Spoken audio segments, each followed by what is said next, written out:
damay faral di wax ne la vie c'est une pyramide dafa am le sommet à la base ñi dëkk ci base bi nag ñooy porter les problèmes mais ñooy porter les solutions xëy na solutions yi dafa ànd ak ay moyens te ils ne détiennent pas les moyens mais ils doivent exprimer les peuples moo tax ñun chance bi ñu am ci quartier Potou benn tari dégg nga sunu délégué bi mu waxee fa tabarakalla ñu di ko féliciter et au nom de toutes les populations de Bentali ça je prends témoin l'opinion publique pour dire que boo déggee profilam nga xam ne li muy def làmbatuwu ko parce que koo xam ne da nga génn sous-officier de la gendarmerie nekk ci réew mi dem adduna bi boo ñëwee am nga xam-xam boo mën a yore réew beneen bi tamit c'est un imam côté boobu amoo dafa doon doomu daara ba pare mais doon kii donc kooku am na lu moom léeg-léeg su solul teni bi jiite na ba mu jiite teni bee taxul ndaawul jiite mais léegi mooy imam bi xam nga boo amee nit koo xam ne am na cette casquette bon il est bien imprégné des faits de la population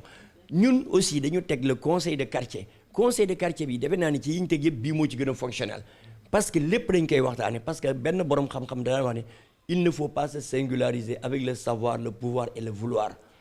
bu ko xam yow rek bu ko sañ yow rek bu ko mën yow rek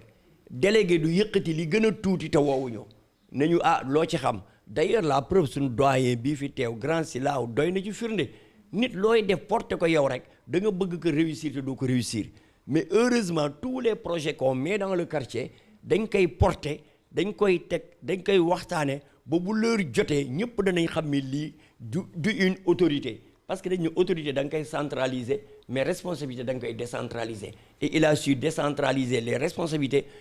accompagner ko gëm nit ki jiitaluñ ba pare dañ faqasal donc solution yi c'est les personnes d'abord tu peux amener loo bëgg ci infrastructure indil tabax yu bees indil building yu bees indil oto yu bees mais ñi ko war a yaroo buñ ko xamul du dem li benn mbokk di wax ne Europe France soo leen delloo si woon Sénégal jël Sénégal yóbbu France boo toogee 10 ans France dana mel ne Sénégal mais ñoom danañ defaraat Sénégal mu melaat na France bon c'est des problèmes de personnes ñoo indi nit ñi dañuy nangu yaru parce que waa ji ne na mën organisation amul nangu ko la organiser moo fi nekk et tant que nit ki nangu une autorité nekk seen kaw di leen mën a guider di leen wax ñu nangu ko xam ne kii ñoom lay jëfal dafay tarbiya mais duñ ko gisee noonu il voit en personne du délégué un ennemi dañ koy indexé pour dire que voilà c'est il nous empêche de tourner ñooy boole suñu doom yi ñoo yóbbu bu police ñëwee ñu yaakaar ni yéen la lu sa yoon nekkul sax tout ce qui est négatif yéen ñi nga xam ne yéen a nekk au devant de la scène la te ñun loolu on le souffre yow da ngay jóg ci quartier bi pour jàppale quartier mais am na ñoo xam ne tamit ci beneen côté yaakaar nañ ne lu leen dal yéen a leen ko teg te say doom lañu say jarbaat lañu bu ngeen sañoon ñooy gën ñëpp parce que liñ ne gox du gox ba ñu dëkkee gox ba la suñu sañoon ñu dëkkee gox bi ñoo fii gën parce que suñuy jarbaat lañu suñuy doom lañu solution nag li nga wax xam nga ko dem ci école bokk ci comité de gestion bokk ci APE nekk fi pendant 20 ans bon yaa ngi taxaw tout tànk yi parce que xam nga seen moo beneen bi boo nekkee ci ASC yi diriger ko bon yaa ngi jàppale jeunesse parce que defuñu ko pour fo soo nekkee ci jàkka ji suñu papa yi bu ñu yeew woon danañ wax jàkka ji nu mel parce que jàkka ji biñ ñu koy bàyyee benn néeg la woon tey soo demee complexe la soo estimé jàkka ji valeur am mat na 50 millions d'investissements qui ont été faits te parewuñ parce que ñi ngi waaj tabax complexe éducatif ci kaw am nañ mosquée jigéen am nañ un morgue ultra moderne boo xam ni def nañ ko fa avec des coffres frigorifiques yoo xam ne mën nga fa dugal ñaari néew tëj ko fa salle bi espace on est en train d'aménager notre espace fi ñuy wax ak yow nii projet bi ñu am projet corbillard ambulance la pour la mosquée parce que du jaadu sa néew dee te néew ni mu sacré nga toog naan maire bi abal ma ambulance mu ne la dem na beneen gox ngay toog moo tax quartier bi xaaruñu kenn ci dara da nga leen di dab rek xam ni lii moo war nga def ko moo tax projet boobu tamit ñu ngi lancer un appel à travers votre chaîne à tous les ressortissants Bentali à toutes les personnes sensibles que usine Bentali soxla na ambulance corbillard parce que néew dafa sacré te kenn ku ne boo amul sa néew kenn du ko pamte dañ koy yóbbu dans les meilleures conditions loolu ñu ngi lancé appel à tous les fils de Bentali de la diaspora ñu defal loolu seen quartier may leen ambulance corbillard xam ni tamit soxla nañ ko quartier bi solution yi ñu ngi ci doodaan bi ñu amee problème doodaan sur les vitesses yi am excessive ñoo dem ci mairie bi ñaan leen nañ ñu defal ay doodaan léeg-léeg bu lumière tàkkul ñu dem ne leen lumière sàngam tàkkul léeg-léeg nag nga teg ay lumière yoo xam ne dans des points sensibles booy toj ko mais man li ma doon ñaan te ça je lance un appel à l'État c'est pas de sécuriser les grands axes tey boo demee Dakar foo romb caméra nga fa soo demee tey place de l'Indépendance foo romb caméra fa foo demee dans les cités huppées foo romb caméra fa barka démb ànd naa ak sama waa ji ñuy dox nekk sama oto jaar benn zone résidentielle du ma ko tudd mais bi ñu duggee rek la ñu police kar taxawuñu kar ñu fuyee suñu oto parce que xëy na ñun waruñu dugg ci quartier boobu te pourtant gisuñu leen ñu ñëw suñu quartier bi nga xam ne c'est des zones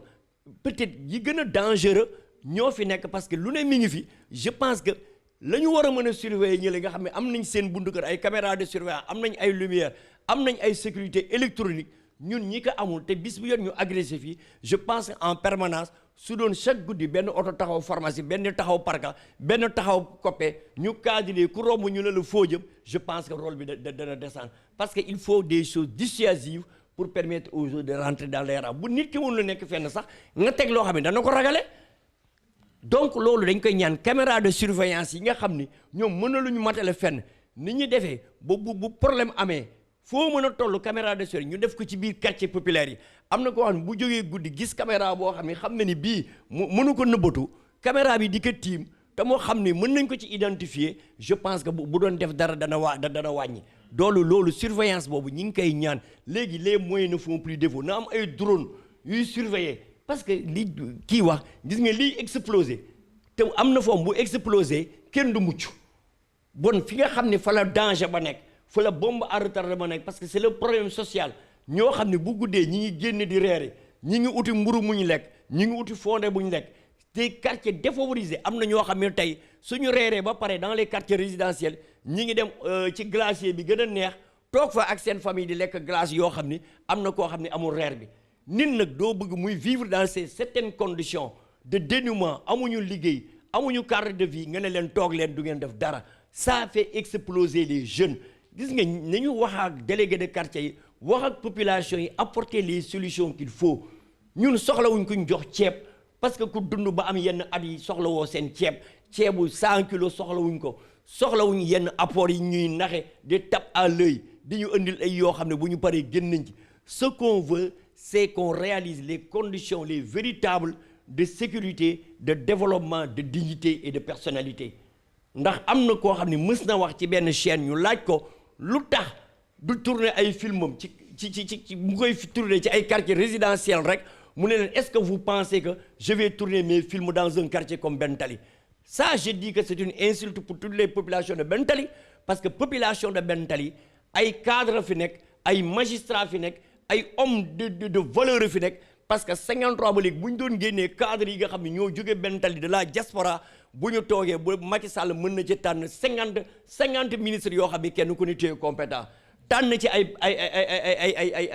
députés tànn ci ay directeurs de société parce que am nañ toutes ces ressources humaines au plus haut niveau ici et à la diaspora bon nag bu ñu sous-estimer parce que quartier bi du quartier bi ñi dëkk quartier bi la te quartier bi il y a des hommes de valeur nous appelons à un sursaut d'orgueil à toutes les populations pour qu'ils pensent que kenn ko ne foog nga dëkk yaa koy defar gis nga soo dëkkoon ci néegu ñax sax kenn ki dëkk ci palais te du raxas paleem du ko teni day mujj mel ni pourriture parce que gis nga immeuble yoo xam ne kenn du fa dugg waaye am na nag néegu ñax boo xam ne boo fa duggee mën fa lal sa basan tëdd fa julli parce que borom daf ko entretenir donc Bentali n'est pas en reste et ne sera pas en reste on jouera jusqu'à notre vie le rôle qui nous est dédié c'est-à-dire d'être citoyens modèles d'être des citoyens d'action d'être des citoyens d'alerte xaaruñu kenn ci dara xaaruñu ñaanuñu dara xaaruñu politicien bu ñuy dimbali parce que politiciens yi mënuñu dimbali seen bopp ba duñ dimbali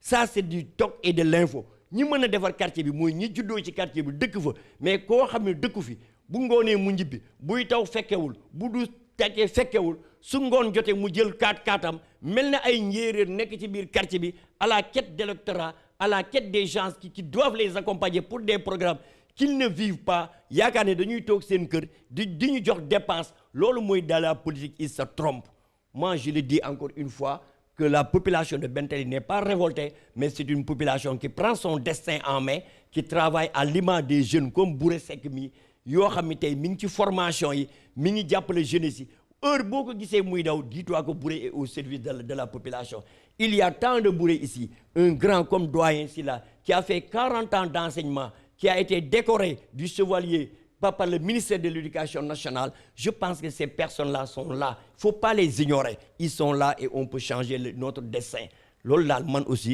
maa ngi ko doon wax solution yi jógu fi parce que nee naa la ku la tabaxal centre ne la xale yi jàngul ñëw leen ñu jàngal leen fayu leen defu leen dara bu ngeen ko visité woon de mën naa leen ko wax da ngeen gis machine à coudre ñu leen di accompagner xale yi nga xam ne ñi ngi jàng scolaire am na ñu leen defal ay cours de mise à niveau ay étudiants ñëw di leen encadrer mais usine est là seuls les moyens nous font défaut parce qu'on va avec les moyens de bord mais sunu laaxu yaay bi nag duñ ko weccoo ak benn michu. D'accord.